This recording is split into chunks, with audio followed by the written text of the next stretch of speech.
60 मतलब एक चुल्लू अमाउंट नोट करते रहो जो कैसे करना है। सिस्टर इंचार्ज को बोलो गाउन इंडेंट करेगी, स्लीपर इंडेंट करेगी, सब चीज है यहाँ, वो हम कर रहे हैं, सब कुछ है। देखिए सब चीज है। कौन है आपके विभाग के नोडल अफसर? वो राकेश रंजन है, असिस्टेंट प्रोफेसर आज लीड पर। ठीक है, ये तो असिस्टेंट नोडल अफसर, तीन लोग को हम रादर आप मेरे लिए सभी जो है सो लीडर हैं। मैं Arun Kumar Shahi, digital news 20 chief reporter से। मैं ये अभी जानना चाह रहा हूँ सर कि अभी ये जो बैठक हो रही थी ये किस मुद्दे की थी बैठक, इस संबंध में थोड़ी सी आप जानकारी दें अपने परिचय के साथ। मैं डॉक्टर गोपाल शंकर सानी, HOD पीडियाट्रिक्स कम डिप्टी सुप्रिटेंडेंट। आज हमारे सुप्रिटेंडेंट महोदय के अध्यक्षता में AES से रिलेटेड तैयारी की समीक्षा के लिए बैठक बुलाई गई थी, जिसमें हमारे पीडियाट्रिक डिपार्टमेंट के सभी फैकल्टीज मेंबर, SR, JR और PG स्टूडेंट सब शामिल हुए। इसमें बेसिकली AES की तैयारी के लिए गहन विचार विमर्श किया गया कि हम लोग अगर AES का आउटब्रेक होता भी है तो किस तरह से उसको निपटा जाए।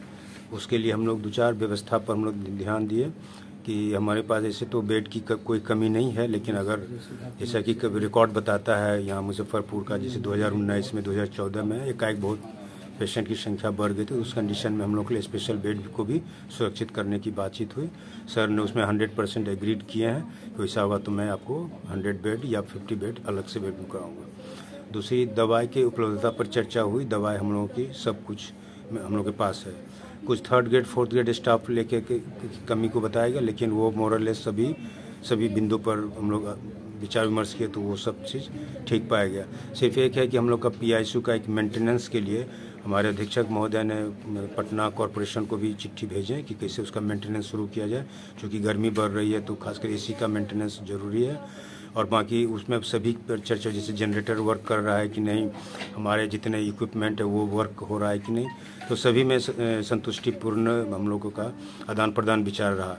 और भी हम लोगों ने एक दूसरे को मतलब कुछ डायरेक्शन भी दिए हैं जूनियर डॉक्टर्स को, और ख़ासकर जो इमरजेंसी ड्यूटी में रहते हैं कि कोई भी मरीज आता है तो उसको कैसे तुरंत ट्रीटमेंट स्टार्ट किया जाए, ताकि बच्चों को भी सहूलियत हो और बच्चे को गार्जियन का भी सहूलियत हो। क्योंकि बच्चे गार्जियन बहुत घबराए हुए भी रहते हैं, स्वाभाविक है, बच्चा किसी का बीमार पड़ता है तो घबराहट रहती है, तो उन सबको अभी प्रॉपर कम्युनिकेशन कैसे हो इस पर गहन विचार विमर्श किया। खासकर हम लोग आज AES की तैयारी के लिए ये विचार विमर्श के लिए बैठक बुलाई गई थी, जो सक्सेसफुल है और हम लोग उसकी तैयारी कर रहे हैं और किए।